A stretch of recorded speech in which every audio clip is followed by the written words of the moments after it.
বউ, ভাত ঠিক আছে কিন্তু তরকারিতে লঙ্কা কোথায়? ডাক্তার বলেছে লঙ্কা খেতে বারণ করেছে। আমি কি মানুষ নাকি ছাগল? যদি ঝাল না থাকে তাহলে এই ভাত আমার গলা দিয়ে নামে না। তুমি এত মোটা, তুমি তো আগুনও হজম করতে পারো। আমি আগুন খেতে পারি কিন্তু এই তরকারি নয়। এই শোন, বাজার যা। কি আনবো? বড় সাইজের কাঁচামরিচ, বুঝলি? এক কামড়ে চোখে পানি আসে এমন। ওহো, আজ তাহলে বাজার কাঁপবে। চাচা, আমাকে বড় লঙ্কাটা দিন। এইটাই বড় লঙ্কা। এটা না, এটা একটা বাচ্চা লঙ্কা। এর চেয়ে বড় লঙ্কা চাইলে জঙ্গলে যেতে হবে। এই জঙ্গলেও আজ আমি লঙ্কা খুঁজবো।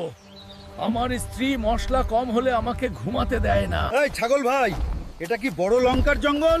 ম্যাম, এখানে কোনো লঙ্কা নেই, শুধু বিপদ। আমি সকালে বিপদে খাই। এই মোটা চাচা, লঙ্কা চাইলে ঝুলে ঝুলে ওপরে ওঠ। এই বানর, নিচে না নামলে আমি গাছটা উপড়ে ফেলবো। ও শিয়াল ভাই, বড় মরিচ কই? মরিচ আছে, কিন্তু আগে একটা মুরগি দেই। মুরগি নাই, এইটা নে, ফ্রি ভয়।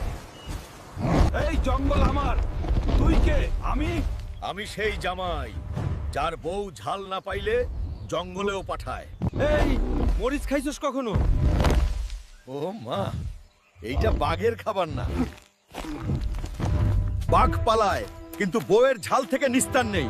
লাইক, কমেন্ট, শেয়ার, না হলে এই ঝাল আপনার বাড়িতে পাঠিয়ে দেব। এইটা মরিচ না, এটা তো বোমা।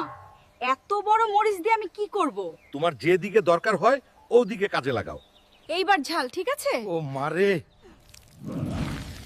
এইটা মরিচ না, এইটা তো সরাসরি আগুন। এইবার চলবে। চলবে না।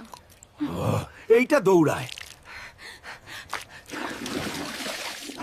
বউ, আমার জিভটা মনে হয় গ্যাস সিলিন্ডারের আগুন ধরছে। এই ঝালই তো তুই চাইছিলি, এখন কান্নাকাটি করস কেন? আমি ঝাল চাইছিলাম, আগুন না। কাল থেকে ঝাল কম। সত্যি? কিন্তু ভাত তুই রান্না করবি। ভাইরা, বাঘের সাথে লড়াই করি কিন্তু ঝাল খাইয়া বউয়ের সাথে তর্কে আমি হার মানি। এরা বাঘের সামনে দাঁড়াইছি কিন্তু বউয়ের সামনে ঝাল টেস্টই সবচেয়ে ভয়ঙ্কর।